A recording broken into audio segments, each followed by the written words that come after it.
The following historical narrative is based on available historical records, patents, and documented sources. As with all historical interpretation, some details may be subject to scholarly debate.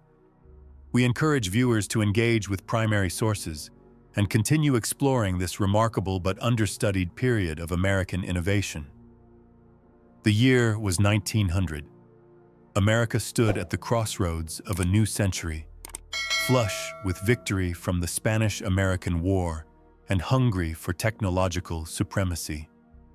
In the smoky backrooms of the War Department, military officials believed they possessed the world's most advanced weaponry. They were wrong. 700 miles away in Chicago, a man they had never heard of was about to revolutionize warfare forever. His workshop wasn't a gleaming government laboratory. It was his kitchen table.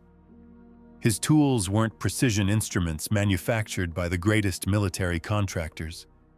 They were a simple pocket knife and an unshakable conviction that he could improve upon what the Navy's best engineers had created. His name was Eugene Burkins, and he was about to prove that genius recognizes no boundaries of race, class, or formal education. But this is also the story of how America's own prejudices nearly cost it military supremacy, and how systemic racism buried one of the most significant innovations in the history of American warfare. In the humid streets of New Orleans during the 1870s, the seeds of military revolution were planted in the most unlikely of circumstances.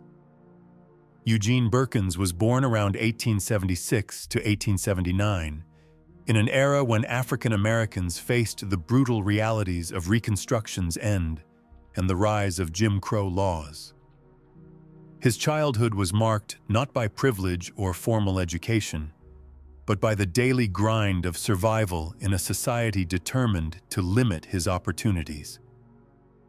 Beyond learning to read and write, Eugene never had much formal education and once worked as a bootblack, cleaning and polishing shoes for a living.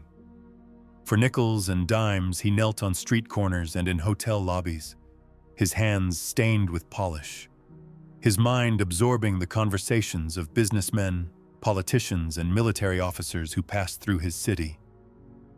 But Eugene Burkins possessed something that no amount of formal education could provide: an insatiable curiosity about how things worked. He had never been a soldier, or even had any experience with guns of any type or description, yet his mind constantly sought to understand and improve the mechanical world around him. The pivotal moment came in early 1898 as America careened toward war with Spain.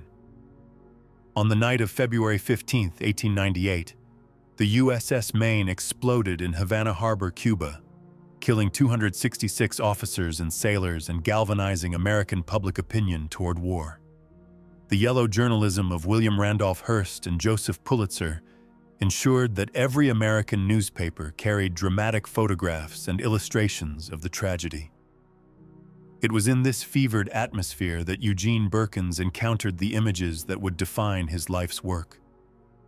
After seeing a picture of the guns on the battleship Maine in the local newspaper, he studied the pictures and imagined ways in which he could improve the machine gun and increase its firing capacity. To understand the audacity of this moment, we must appreciate what Eugene was looking at. The USS Maine was armed with 4 45 70 cal Gatling guns, representing the cutting edge of rapid-fire weaponry. The Gatling gun, invented by R.J. Gatling in 1862, featured multiple barrels that revolved inside a supporting frame, capable of sustained rapid fire. For a bootblack with no military experience to believe he could improve upon the work of America's finest military engineers seemed absurd. But Eugene Burkins saw something others had missed. What happened next defies conventional understanding of how military innovation occurs. Eugene made his first working model with a pocket knife. In his modest quarters, using only hand tools and an extraordinary mechanical intuition, he began carving what would become one of the most significant advances in firearms technology. The details of those early days remain tantalizingly sparse, but we can imagine the scene. Eugene hunched over a wooden block, his calloused hands moving with precision as he carved and whittled, testing mechanisms, refining concepts. Each shaving of wood brought him closer to a design that would outperform the military's best equipment. On June 10, 1899, Eugene Burkins filed patent application serial number 720-116 for what he termed a breech-loading cannon. The patent was granted as number 649,433, dated May 15, 1900, and the technical specifications reveal the true genius of his innovation. Burkins had designed a rapid-fire cannon with an automated magazine feeding system unlike anything in existence. His invention featured a series of rubber-coated rollers W, arranged in a vertical row on each side of the case, mounted to revolve in journal bearings that could convey the ammunition downwardly. The system used two walls of rollers geared together so that the rollers in one of the said walls revolve in the opposite direction to that of the rollers in the opposite tool, creating an automated feeding mechanism of remarkable sophistication. This wasn't merely an improvement. It was a revolutionary reimagining of how rapid-fire weapons could function. Where existing machine guns required manual loading and were prone to jamming, Burkins's design created a continuous, automated ammunition feed system. The result was a machine gun that fired 7 times more bullets a minute than the Gatling gun from the battleship Maine. To put this in perspective, Parker's Gatlings fired some 700 rounds per minute into the Spanish lines during the Spanish-American War. Burkins's invention, if his claims were accurate, could fire nearly 5,000 rounds per minute, a rate of fire that wouldn't be achieved by conventional machine guns for decades. Word soon spread about his brilliant endeavor, and some of the leading African Americans of that period helped him secure his patent. This was crucial, as obtaining a patent was more difficult for black people, because it often involved working with a white lawyer who may be tempted to engage in unfair dealings. A Mr. Madden, a wealthy black businessman in Chicago, invested over $3,000, equivalent to over $62,000 by today's standards, to make a perfect model of the invention. Martin B. Madden's investment represented enormous faith in Burkins's vision and enormous risk. The patent documents show that Burkins assigned half of his rights to Martin B. Madden, creating a true partnership between inventor and investor. What happened next should have changed the course of military history. Admiral George Dewey, a famous naval military figure in American history, was quoted as saying, "Burkins' machine gun was by far the best machine gun ever made." The significance of this endorsement cannot be overstated. Admiral George Dewey was the only person in United States history to attain the rank of Admiral of the Navy. He was best known for his victory at the Battle of Manila Bay during the Spanish-American War, with the loss of only a single crewman on the American side. On 24 March 1903, Admiral Dewey was commissioned Admiral of the Navy with date of rank 3 March 1899, and became the only officer of the United States to hold this highest naval rank.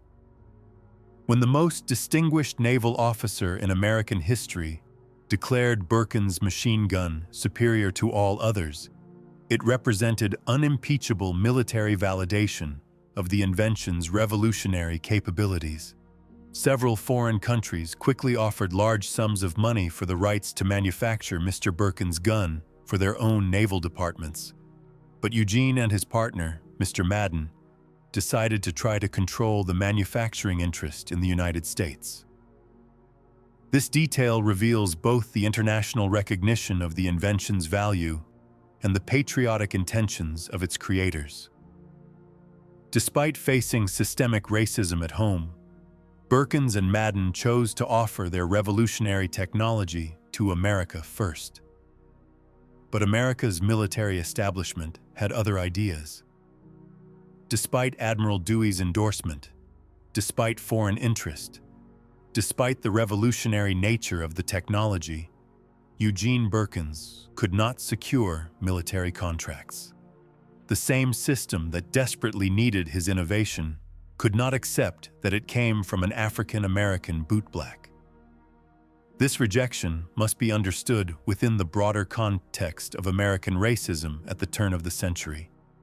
According to economist Lisa Cook's research, there was a sharp decline in patenting right at 1900, around the time of Plessy versus Ferguson, and thereafter. African Americans have been the victims of oppression, discrimination, and persecution throughout American history, with an impact on African American innovation according to a 2014 study by economist Lisa D. Cook, which linked violence towards African Americans and lack of legal protections over the period from 1870 to 1940 with lowered innovation. Research shows that Black people living in northern U.S. states were 8 times more likely to patent than Black people living in southern states, suggesting that systemic racism had an even larger effect on innovation than general economic limitations. Eugene Burkins was not alone in his experience. Henry E. Baker, a patent office examiner, dedicated most of his life to uncovering and publicizing the contributions of Black inventors. By the time of his death, Baker had compiled 4 massive volumes of patent drawings and specifications for patents awarded to Black inventors. In 1913, Baker surveyed approximately 8,000 registered patent attorneys, found 1,200 inventions attributed to people of African American ancestry, and was able to confirm 800 of them. He emphasized that this was a large undercount, as attorneys reported failing to recall the names or inventions of some of their Black clients.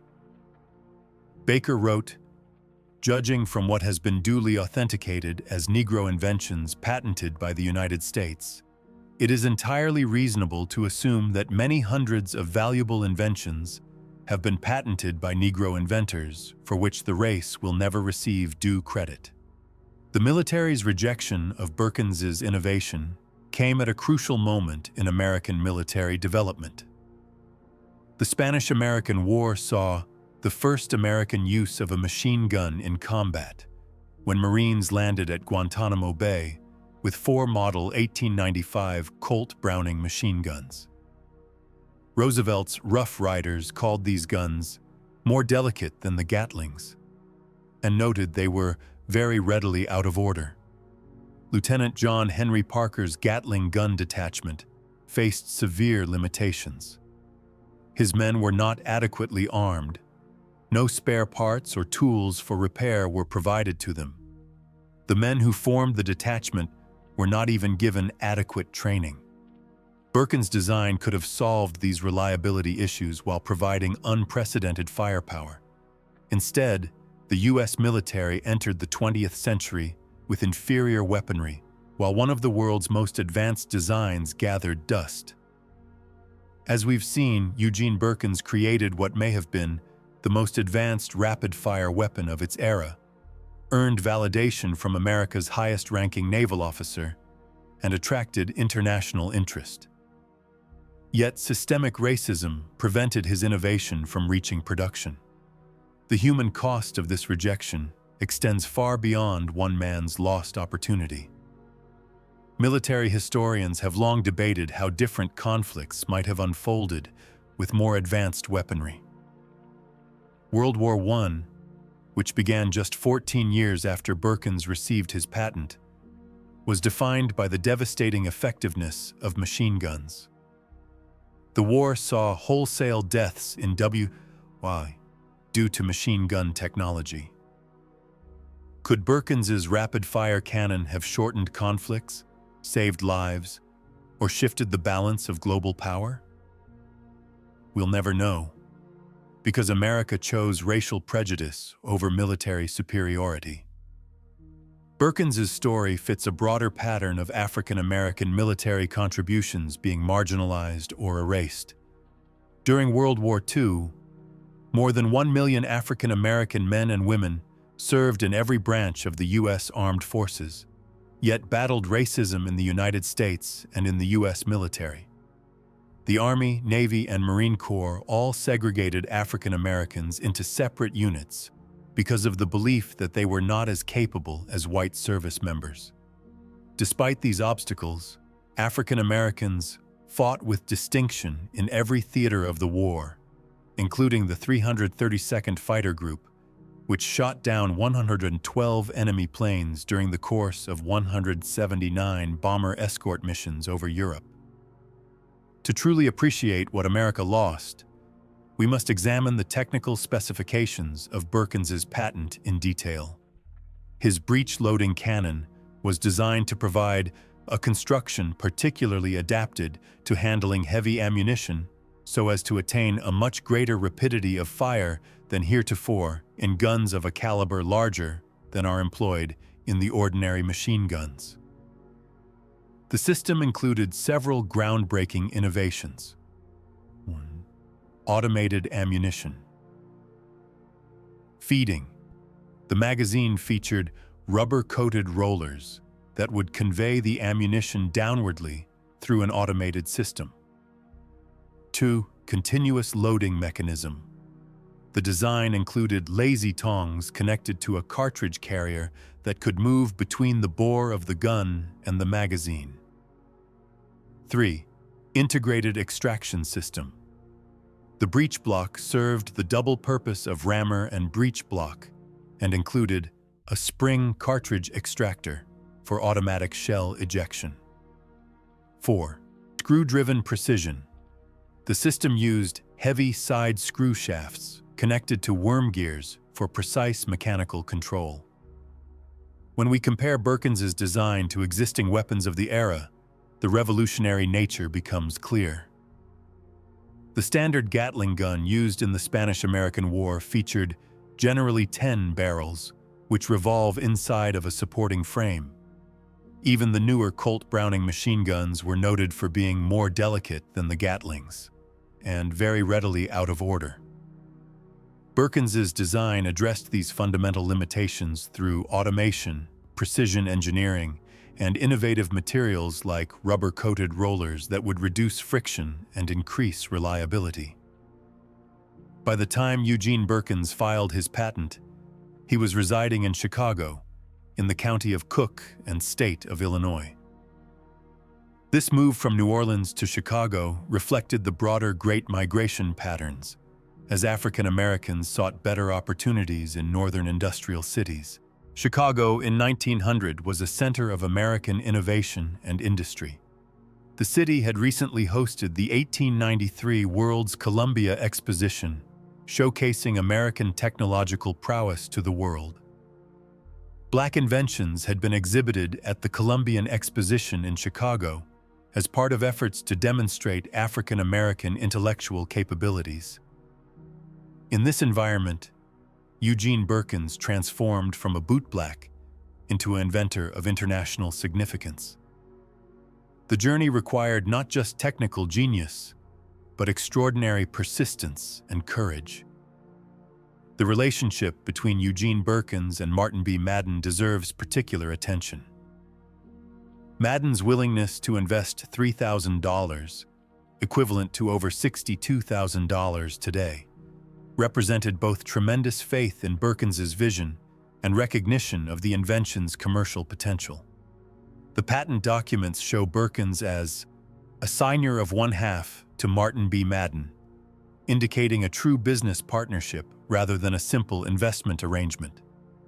This partnership model would become common in later technological developments, but was relatively rare in 1900, particularly across racial lines. Economist Lisa Cook's research reveals that violence against Black people and the unequal enforcement of law stunted innovation broadly. Her data shows that African Americans filed patents at roughly the same rate as white inventors through about 1900, but then experienced a sharp decline in patenting right at 1900. This timing coincides precisely with Eugene Burkins's experience. He received his patent in 1900, at the very moment when systemic racism was intensifying its grip on American innovation. The fact that several foreign countries quickly offered large sums of money for the rights to manufacture Mr. Burkins' gun suggests that international military observers recognized the revolutionary potential that American officials ignored. This raises provocative questions about how different the 20th century might have been if Burkins' technology had been developed and deployed. Would earlier adoption of advanced rapid-fire weapons have changed the dynamics of World War I? Could American military supremacy have been established decades earlier? What happened to Eugene Burkins after 1900 remains largely mysterious. Unlike other prominent inventors of his era, Burkins seemed to disappear from the historical record. We know he didn't become wealthy from his invention. We know he didn't receive the military contracts that should have made him a household name.